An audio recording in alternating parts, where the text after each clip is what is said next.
இங்க ஹீரோயினை யாரோ வயிற்றுலயே ஷூட் பண்ணி கொண்டு இருக்காங்க. போலீஸ் இல்ல அவங்க அப்பா அம்மா என் பொண்ணு கடைசியங்களுக்கு கால் பண்ணி ஹஸ்பண்ட் அடிச்சு கொண்டு பத்தி தான் சொன்னான்னு சொல்றாங்க. கண்டிப்பா அவன் தான் கொண்டிருப்பான்னு போலீஸும் வீட்டுல இருக்க சிசிடிவி கேமரா செக் பண்ணா ஹஸ்பண்டுக்காரன் திட்டத்தரமா வீட்டுக்கு நுழைந்து தெரிய வருது. அவனை பிடிச்சு விசாரிச்சதுல அப்பதான் அவன் என்னாச்சுன்றத சொல்ல ஆரம்பிக்கிறான். இவன் ஹீரோயினை பொண்ணு பார்க்க போயிருக்கும் போது ஹீரோயின் அவங்க கூட தனியா பேசணும்னு கூப்பிட்டு நான் ஒரு பையனை ஆல்ரெடி லவ் பண்ணா அது பிரேக்கப் ஆச்சுன்னு சொல்லுவான். அட அதெல்லாம் ஒரு மேட்டர் இல்லாமனு சொல்லி இப்போ 2 பேருமே கல்யாணம் பண்ணி சந்தோஷமா தான் வாழ்ந்துட்டு வந்திருப்பாங்க. ஒரு நாள் எக்ஸ் லவர் கார அன் டைம்ல குட் நைட் மெசேஜ் பண்றான். அவன் எதுக்கு இந்த டைம்ல உனக்கு மெசேஜ் பண்றான்னு இவன் கோவப்பட அடுத்த நாள் இவன் எழுந்து பார்த்தா எக்ஸ் லவர் கூட வலிய பேசிட்டு இருப்பான்.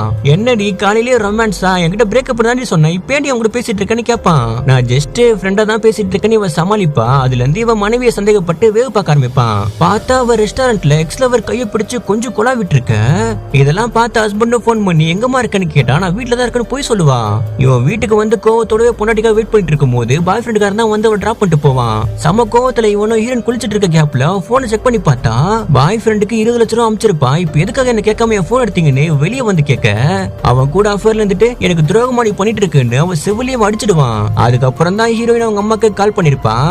ஹஸ்பண்டும் என் வீட்டுக்குள்ள எவனாவது போறானு வேவ் பார்க்கறதுக்கு ஒரு பையனை செட் பண்ணி வச்சிருப்பான். அவனும் போன் பண்ணி இப்பதான் உங்க வீட்டுக்குள்ள ஒருத்தர் நுழைஞ்சதை நான் பார்த்தேன்னு சொல்லுவான். சம கோவத்துல ஹஸ்பண்டும் பொண்டாட்டிக்கு ஒரு முடிவை கட்டி ஆகணும்னு பிளாக்ல கண்ணை வாங்கி யாருக்கும் தெரியாம ஒரு ஆட்டோவை பிடிச்சி ஸ்ட்ரெயிட்டா வீட்டுக்கு போய் வயிற்றுல ஷூட் பண்ணி நான் தான் கொன்னதான் இவன் சொல்றான். ஆனா இங்கதான் ஒரு ட்விஸ்ட். போஸ்ட்மார்ட்டம் ரிப்போர்ட்ல அவளை மூச்சு விடாம பண்ணி தான் கொண்டிருக்கதா இருக்குது. அதுக்கப்புறம் இறந்து போனவளதான் ஹஸ்பண்டுக்காரன் ஷூட் பண்ணி கொண்டதா தெரிய வருது.